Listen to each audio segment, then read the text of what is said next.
Welcome to One Mind Zen. Tonight's Dharma talk is given by Haengdal Citta.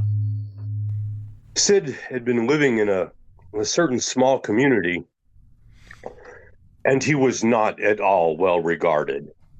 Most of the residents thought he was pretty weird. He looked kind of odd. He acted strange. He smelled suspiciously like patchouli. And so everybody kind of regarded him with a certain amount of suspicion. And as it would happen, a young lady in the town where Sid lived turned out to be extremely pregnant. And when her angry parents confronted her and questioned her about who the father was, not knowing what else to do, she immediately picked on Sid, because nobody liked him anyway, and said, it was Sid. The parents were furious. How dare he, this vagrant that lives in our town. And so they immediately went over to Sid's apartment and they crashed through the door. And they paused for a moment and they said, Sid, it smells strangely like bad homegrown in here. And Sid said, yeah, well, that's just what you say, man. And they said, Sid, our daughter is pregnant. She's identified you as the father. What do you have to say about this? Sid said, well, that's what you say, man.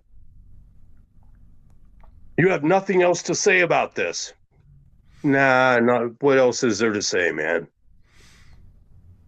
So achieving no satisfaction from Sid, they went back home and continued to be angry with their daughter until the child was born. And then they brought the baby to Sid's apartment and said, here you go. You've ruined our family. You've created a life. Now you take care of it. Sid said, okay, dude, whatever you say.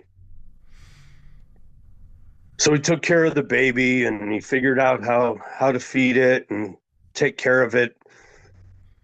But as it turns out, the young mother was just kind of horrified in guilt and wanted her child back. And so she confessed to her parents that it really wasn't Sid after all that was the father of the child. And now they felt really bad and they went back over to Sid's apartment and they knocked and came in very sheepishly and said, it turns out you're not the baby's father. We're very sorry about this. We just kind of assumed, you being the way you are, that, you would do such a thing. And Sid just handed the baby back to them and said, yeah, well, that's the way you see it, man. So if any of you are interested in a non-Sid version of this story, it's Hakuin, and you can probably find it in Zen Flesh, Zen Bones, or other places. And usually when somebody talks about this story, it's about the accused.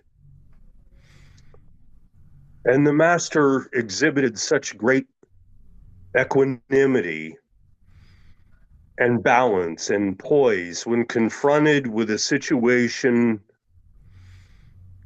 of being accused of something of which he had no part and no knowledge, and how he just went with the flow. The original comments he always makes are, is that so? And so we frequently talk about the master and just whatever happens, whatever hits him in life, whatever confronts him, is that so? Or we talk about the guide that ultimately it is truly none of my business what y'all think of me. I can't confront it, change it, adapt it, argue against it. You will think what you will think. But I'd like to take this a little bit of a different direction tonight.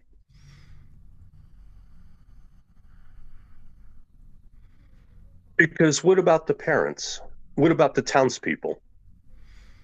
In the original version, again, The master was very well regarded.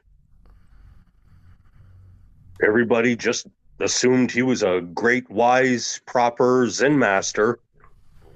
And even at that, one statement and they changed their minds.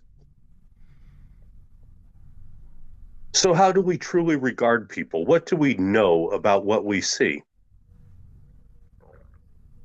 So from the point of view of the parents, or rather the example of the parents or of the other townspeople, what's the assumption? Sid's kind of a lazy punk, right?